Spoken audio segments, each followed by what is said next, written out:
Dear 12th standard students, நான் உங்கள் metro Karunakaran. தேவையான நேரத்தில் ஸ்டூடெண்ட்ஸ்க்கு எது தேவையோ அதை சரியாக நம்ம கொடுத்து விட்டால் மாணவனுடைய வெற்றிக்கு எந்தவித தடையும் கிடையாது. என்ன சார் சொல்ல வரீங்க? இந்த எக்ஸாம் டைமில் நீங்கள் ரிவைஸ் பண்ணுறப்போ, இந்த ஸ்டடி டைமில் உட்காந்துன்னு ரொம்ப சீரியஸாக +2 போர்ஷன்ஸ் படிக்கிறப்போ, மேக்ஸில் குட்டி குட்டி டவுட்ஸ், ரொம்ப சின்ன டவுட்ஸு, சில்லியான டவுட்ஸ்லாம் வரும். ஆக்சுவலாக எங்களுக்கு அது சில்லியான டவுட் மாதிரி இருக்கும், ஆனால் உங்களுக்கு பிரம்மாண்டமான டவுட்டாக இருக்கும். உங்களுக்கு சில்லியான டவுட்டாக இருக்கும், ஆனால் எங்ககிட்ட கேட்ட பிறகு தான் தெரியும் இவ்வளோ பெரிய காம்ப்ளிகேஷன் இந்த சம்முக்குள்ளார இருக்குதான்னு சொல்லிட்டு. ஆகவே இதை எங்களை மேம்படுத்துறதுக்கு மட்டும் கிடையாது, உங்களையும் சீர்படுத்துவதற்காகவும் எக்ஸாமுக்கு ரொம்ப கிளியராக நீங்கள் போய் அட்டன் பண்ணுறதுக்காகவும் இந்த வீடியோ உங்களுக்கு. நிறைய பேருக்கு கொஷின் பேப்பர் அட்டன் பண்ணுறதுல டவுட் இருக்கும். ஃபஸ்ட்டு எந்த சாப்டர் சூஸ் பண்ணலாம் சார்? ஃபார் எக்ஸாம்பிள், எனக்கு எல்லா 5 மார்க்கும் தெரியும், நான் ஃபஸ்ட் சாப்டர் போடவா 7th சாப்டர் போடவான்னு ஒரு டவுட் வரும். நாங்கள் சொல்லுவோம் ஃபஸ்ட் சாப்டரில் எல்லாமே நம்பர்ஸாக இருக்கும். ஃபார் எக்ஸாம்பிள் சால்வ் சம்மாக இருக்கலாம். 7th சாப்டரில் டிஃப்ரென்சியேஷனில் ரொம்ப கான்க்ரீட்டாக ஆன்சரே உங்களுக்கு தெரியும். அப்போ அது ஈஸியாக இருந்தால் அதை போட்டுருங்க, ஏன்னா இதில் நம்பர்ஸில் ஏதாவது மிஸ்டேக்ஸ் வந்ததுன்னா கண்டுபிடிக்க கஷ்டமாக இருக்கும் அப்படின்னு நிறைய டவுட்ஸ் நாங்கள் கிளியர் பண்ணிக்கிட்டே வருவோம். அந்த மாதிரி சின்ன டவுட்ஸ் நம்மளுக்கு நிறையா இருக்குது. ஃபார் எக்ஸாம்பிள், எக்ஸசைஸ் நம்பர் 3.5ல் பார்த்தீங்கன்னா ஒரு ரெசிப்ரோக்கல் ஈக்குவேஷனை கொடுத்துட்டு சால்வ்னு கொடுத்துருப்பாங்க, ஒரு ஆன்சர் கொடுத்துருப்பாங்க, 1/3 இஸ் சொல்யூஷன் கொடுத்துருப்பாங்க. நம்ம ரெசிப்ரோக்கல் மெத்தடாலஜி போடவே மாட்டோம். 1/3 வச்சுக்கிட்டு ஒரு சிந்தட்டிக் டிவிஷன் போடுவோம். 1/3 முடிஞ்ச உடனே 3 வச்சு போடுவோம், ஏன்னா ரெசிப்ரோக்கல் ஈக்குவேஷன் தெரிஞ்சு போச்சு உங்களுக்கு. அப்போ 3 வச்சு போடுவோம். அப்புறம் குவாட்ராட்டிக் வந்துடும், ப்ராடக்ட் சம் போட்டு 2 ஆன்சர் போட்டுருவோம். ப்ராடக்ட் சம் செட் ஆகலைன்னா ஃபார்முலா மெத்தட் போட்டுருவோம். அதே எக்ஸசைஸில் 5th சம்மில் அதே ரெசிப்ரோக்கல் ஈக்குவேஷன் கொடுத்துருப்பாங்க. சார், ரெசிப்ரோக்கல் ஈக்குவேஷன் மாடல் தான் யூஸ் பண்ணணுமான்னு அவசியம் கிடையாது. நீங்கள் தெரிஞ்சால் டைரெக்டாக சிந்தட்டிக் டிவிஷனே போட்டு போகலாம். ஃபார் எக்ஸாம்பிள், எனக்கு இதில் 1 தெரியும் சார் ஆன்சர்னால் தாராளமாக நீங்கள் 1 போட்டு போகலாம். சார், எனக்கு -1 தெரியும் சார்னா -1 போட்டு போயிட்டே இருக்கலாம். அதுக்கப்புறம் குவாட்ராட்டிக் ஈக்குவேஷன் வரும், நீங்கள் சால்வ் பண்ணிட்டு போயின்னு இருக்க வேண்டியது தான். ஆகவே ஸ்டூடெண்ட்ஸ், நீங்கள் நல்லா புரிஞ்சுங்க. சிந்தட்டிக் டிவிஷன் மெத்தட்லேயே ரெசிப்ரோக்கல் ஈக்குவேஷனை சால்வ் பண்ணிட்டோம் சார், நாங்கள் ரெசிப்ரோக்கல் மெத்தடை யூஸ் பண்ணலன்னா அதை பற்றி ஒன்றும் பிரச்சனை கிடையாது. We want the 4 answers. எக்ஸுக்கு பவரில் 4 இருக்குது, ஆனால் 4 சொல்யூஷன் வேணும். அதனால் சிந்தட்டிக் மெத்தட் அலௌடானா தாராளமாக சிந்தட்டிக் மெத்தட் டிவிஷன் நீங்கள் அலௌட் பண்ணிக்கலாம், தாராளமாக போடலாம், அது ஒன்றும் பிரச்சனை கிடையாது. இந்த மாதிரி சின்ன டவுட்ஸ் வரும், போடலாமா போடக்கூடாதான்னு சொல்லிட்டு. அதுமாதிரி எக்ஸாம்பிள் 2.32 இல்லை 2.33லாம் பார்த்தீங்கன்னா 4th ரூட் ஆஃப் யூனிட்டில் +or- ஆன்சர் வந்திருக்கும், +or-1 வந்திருக்கும். டயக்ராம்லாம் போட்டிருப்பாங்க.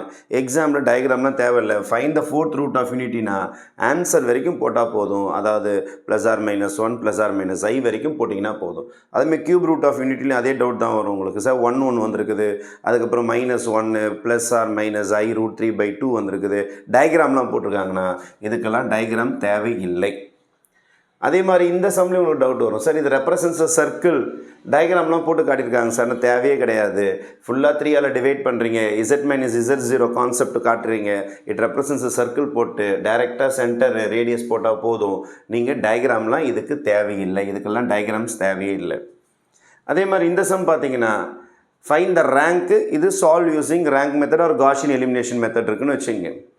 இப்போ இந்த ரேங்க் மெத்தட் போடும்போது சார், நீங்கள் எலிமெண்ட்ரி டிரான்ஸ்ஃபர்மேஷன் பண்ணுறப்போ R1 - R2லாம் போடுறீங்களே சார், C1 மாற்றக்கூடாதா? இங்கே எடுத்தோடனே 1 இருக்குது இல்லை, நான் இதை எடுத்து வந்து இங்கே போட்டு இதை எடுத்து போய் இங்கே போட்டுக்கலாமான்னா தாராளமாக போடலாம். வெறும் ரேங்க் கேட்டாங்கன்னா தாராளமாக போடலாம். காலம்ஸ் கேன் பி இன்டர்சேஞ்ச் வெறும் ரேங்க் மெத்தடில் போடுறப்போ, வெறும் ரேங்க் மட்டும் போடுறப்போ. இதனால் இந்த சம்முக்கு எந்த பாதிப்பும் கிடையாது, ஏன்னா ரேங்க் தான் கேட்டிருக்கிறாங்க.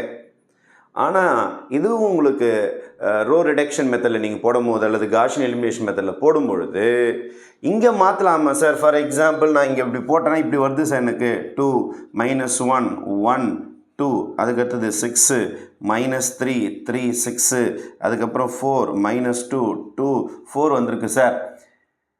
எனக்கு இங்கே 1 இல்லை சார், 1 இருந்தால் தானே ஈஸியாக இருக்கும், நான் இதை எடுத்து இங்கே போட்டுட்டு இதை எடுத்து இங்கே போடலாமான்னு போடக்கூடாது. போட்டிங்கன்னா என்ன ஆகுனா, இசட்டோட வேல்யூ இங்கே போயிடும், எக்ஸோட வேல்யூ இங்கே மாறி வந்துடும், சொல்யூஷன் தப்பாக காட்டிடும், XY Z ஆன்சர் மாறி வரும்.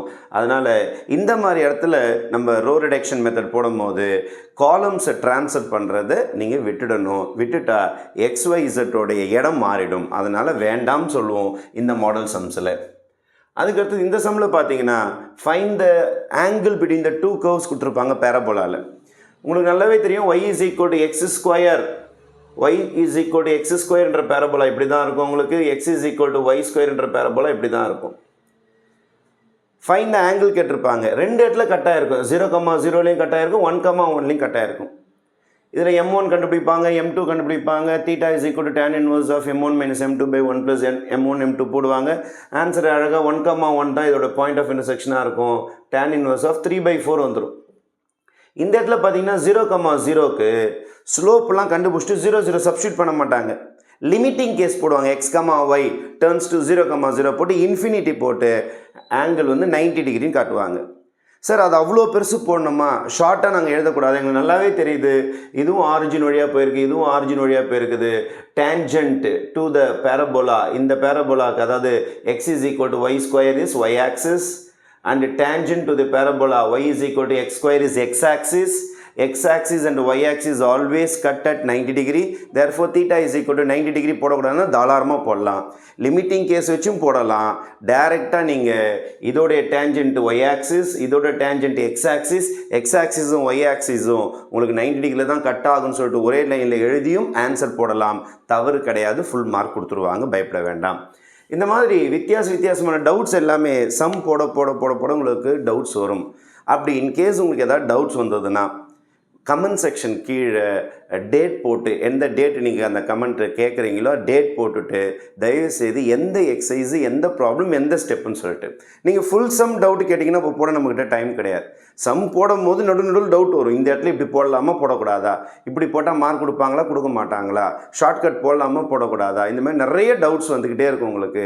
இந்த மாதிரி டவுட்ஸ் இருந்ததுன்னா தயவுசெய்து இந்த வீடியோக்கு கீழே இருக்கிற கமெண்ட் செக்ஷனில் உங்கள் எந்த நாள் கேட்குறீங்களோ அந்த டேட்டு மறக்காமல் எழுதுங்க.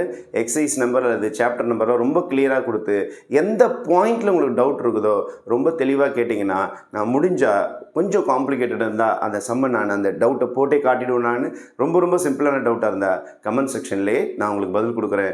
ஏன்னா இந்த ஒரு 10 days ரொம்ப குரூஷியலான டைம். இந்த டைம் உங்களுக்கு நான் கொஞ்சம் ஹெல்ப் பண்ணாதான் அந்த மேக்ஸில் இருக்கிற மைன்யூட் டவுட்ஸ்லாம் மறைஞ்சி கண்டிப்பாக நம்ம சென்டம் எடுப்பதற்கு எப்போதும் யூஸ்ஃபுல்லாக இருக்கும். நான் உங்கள் மெட்ரோ கருணாகரன் என்றும் உங்கள் நலனுக்காக. நன்றி, வணக்கம்.